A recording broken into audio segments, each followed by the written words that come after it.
Hi! In this video, we will show you how to count using the Richter Scale 330 counting scale.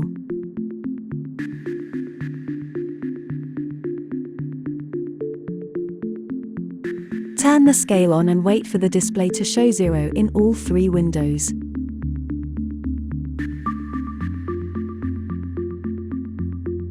Now, place an empty container on the scale and press the tare button. This removes the container weight and the scale returns to 0 again.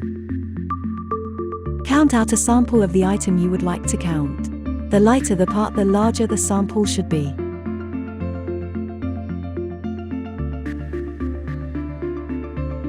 Now on the scale keypad, enter in the quantity you just counted and press the sample button.